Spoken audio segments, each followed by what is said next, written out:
Hi my dear friends, வணக்கம் and welcome to எனக்கு பிடித்த சமையல். Friends, நம்ம இன்னைக்கு என்ன பார்க்க போறோம் அப்படின்னா நீ தீபாவளி வரப்போகுது இல்லைங்களா? ஸோ நம்ம எல்லாருக்குமே ரொம்ப யூஸ்ஃபுல்லான ஒரு வீடியோ தாங்க இன்னைக்கு உங்க கூட ஷேர் பண்ண போறேன். வீடியோ ஃபுல்லாக பார்த்துட்டு உங்களுக்கு யூஸ்ஃபுல்லாக இருக்குன்னு நினைச்சீங்க அப்படின்னா லைக் பண்ணுங்க, ஷேர் பண்ணுங்க. இன்னும் நம்ம சேனல் சப்ஸ்கிரைப் பண்ணாமல் பார்த்துட்டு இருக்கீங்க அப்படின்னா சப்ஸ்கிரைப் பண்ணிட்டு பக்கத்தில் இருக்கிற பெல் ஐக்கான்ல ஆல்ங்கிற ஆப்ஷன் கிளிக் பண்ணிடுங்க. இப்போ வாங்க வீடியோக்குள்ள போய் இது என்னன்னு பார்த்து தெரிஞ்சுக்கலாம். இப்போ ஃபர்ஸ்ட் இது ரெடி பண்ணுறதுக்காக ஒரு மிக்சிங் பவுலில் 1 கப் அளவு கார்ன்ஃப்ளவர் சேர்த்துக்கலாங்க. அதாவது சோளமாவு 1 கப் எடுத்திருக்கேன். இதுக்கு 2 கப் அளவுக்கு தண்ணி தேவைப்படுங்க. ஃபர்ஸ்ட் 1 கப் தண்ணி சேர்த்துட்டு நல்லா மிக்ஸ் பண்ணி எடுத்துக்கலாம். 2 கப் ஒரே டைம் உள்ள சேர்க்காம ஒவ்வொரு கப் தனித்தனியாக உள்ள சேர்த்துக்கலாங்க. இப்போ 1 கப் சேர்த்துட்டு இல்லைங்களா, நல்லா இது கலந்து எடுத்துக்கலாம்.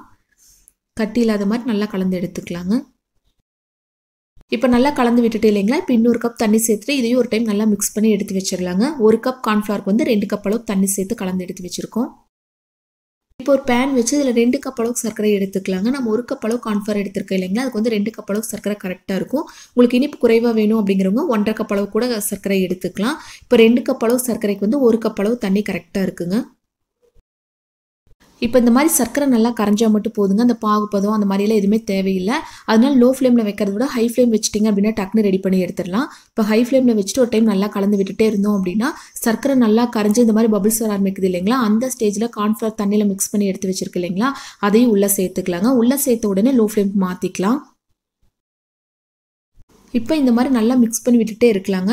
கைவிடாமல் கலந்துட்டே இருந்தோம் அப்படின்னா கொஞ்சம் கெட்டியாகும் இல்லைங்களா, அந்த ஸ்டேஜில் நம்ம ஃபுட் கலர் அந்த மாதிரி எது வேணாலும் சேர்த்துக்கலாம். இல்லை உங்களுக்கு இந்த மாதிரி ஒயிட் கலராகவே வேணும் அப்படின்னா தாராளமாக விட்டுடலாங்க. இது ஆப்ஷனல் தான், வேண்டாம் அப்படின்னா நீங்கள் ஸ்கிப் பண்ணிக்கலாங்க. இந்த கலர் மட்டும் இல்லை, எல்லோ கலர் இந்த மாதிரி எது வேணாலும் சேர்த்துக்கலாம். லோ ஃப்ளேமில் வச்சு இந்த மாதிரி நல்லா கலந்து விட்டுட்டே இருக்கலாங்க.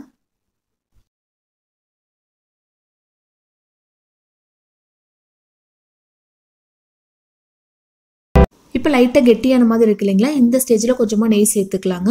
இப்போ நெய் சேர்த்துட்டு ஒரு டைம் நல்லா கலந்து விட்டுடலாம். உங்களுக்கு நெய்யோட வாசனை பிடிக்கும் அப்படின்னா இன்னும் கொஞ்சம் கூட சேர்த்துக்கலாங்க. ஒரே அடியாக சேர்க்காம கொஞ்சம் கொஞ்சமாக சேர்த்து கலந்து விட்டுட்டே இருக்கலாங்க. இப்போ இன்னும் கொஞ்சம் நான் சேர்த்துருக்கேன். சேர்த்துட்டு ஒரு டைம் நல்லா கலந்து விட்டுடலாம். இன்னுமே பார்த்துட்டிங்க அப்படின்னா பேனில் லைட்டாக ஒட்டுற மாதிரி இருக்கு இல்லைங்களா, சுத்தமாக பேனில் ஒட்டாத அளவுக்கு நல்லா கலந்து விட்டுட்டே இருக்கலாங்க. நான் ஃபஸ்ட்டே சொன்ன மாதிரி லோ ஃப்ளேமில் வச்சு இது எல்லாமே நல்லா மிக்ஸ் பண்ணி விட்டுட்டே இருக்கலாம்.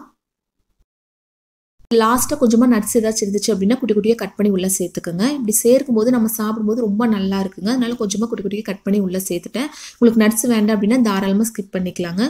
இப்போ பாருங்கள் பேனில் கொஞ்சம் கூட ஒட்டாமல் இருக்கு இல்லைங்களா, இப்போ நம்ம ஸ்டவ் ஆஃப் பண்ணிடலாம். இன்னும் நம்ம கலந்துட்டே இருந்தோம் அப்படின்னா ரொம்ப ஹார்டான மாதிரி ஆயிரும். இதுதான் கரெக்டான பதம். இப்போ ஸ்டவ் ஆஃப் பண்ணிடலாங்க.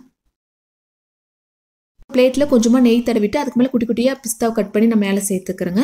சேர்த்துட்டு இப்போ நம்ம ரெடி பண்ணி எடுத்துருக்கோம் இல்லைங்களா, அந்த ஹல்வாவையும் உள்ளே சேர்த்துக்கலாம். சேர்த்துட்டு ஒரு டைம் நல்லா இந்த மாதிரி செஞ்சு விட்டுறலாங்க.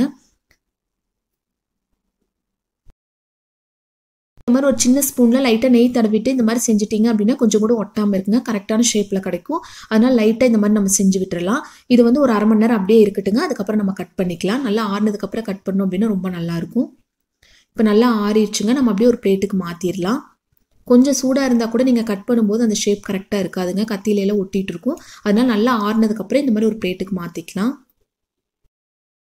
இப்போ நம்ம அந்த பிளேட் எடுத்துடலாங்க. பாருங்கள் பார்க்குறக்கு எவ்வளோ கலர்ஃபுல்லாக இருக்குது இல்லைங்களா. அந்த பிளேட்டு கீழே கொஞ்சமாக நட்ஸ் எல்லாம் நம்ம சேர்த்ததுனால மேலே பார்க்குறக்கு ரொம்ப அழகாக இருக்குங்க, சாப்பிட்றதுக்கும் ரொம்ப டேஸ்ட்டாக இருக்கும். இப்போ இதை நம்ம கட் பண்ணிடலாம். இப்போ லைட்டாக கத்தியில் நெய் தடவிட்டு நீங்கள் கட் பண்ணிங்க அப்படின்னா கொஞ்சம் கூட ஒட்டாமல் கிடைக்குங்க. அதே மாதிரி நல்லா ஆறினதுக்கப்புறம் கட் பண்ணிக்கலாம். இப்போ நம்ம சென்டர்லேயும் இதை கட் பண்ணி எடுத்துக்கலாங்க. உங்களுக்கு இல்லை இதை விட கொஞ்சம் பெரிய சைஸாக வேணும் இல்லை சின்ன சைஸாக வேணும் அப்படின்னா கூட தாராளமாக கட் பண்ணி எடுத்துக்கலாம். நான் ஒரு மீடியம் சைஸில் கட் பண்ணி எடுத்துருக்கேன் பாருங்கள். அவ்வளோதான் பாருங்கள், சூப்பராக நம்ம தீபாவளி ஸ்வீட் ரெடி பண்ணிட்டு இல்லைங்களா. 1 கப் கார்ன்ஃப்ளவர் 2 கப் சர்க்கரை இருந்துச்சு அப்படின்னா நீங்களும் இந்த தீபாவளிக்கு ட்ரை பண்ணி பார்த்துட்டு எப்படி இருந்துச்சுன்னு ஃபீட்பேக் மறக்காமல் எங்கூட ஷேர் பண்ணுங்கள். இந்த வீடியோ பிடிச்சது அப்படின்னா லைக் பண்ணுங்கள், ஷேர் பண்ணுங்கள். நம்ம சேனல் சப்ஸ்கிரைப் பண்ணால் பார்த்துட்டு இருக்கீங்க அப்படின்னா சப்ஸ்கிரைப் பண்ணிவிட்டு பக்கத்தில் இருக்கிற பெல் ஐக்கான் ஆல்ங்கிற ஆப்ஷன் கிளிக் பண்ணிடுங்க. தேங்க்யூ.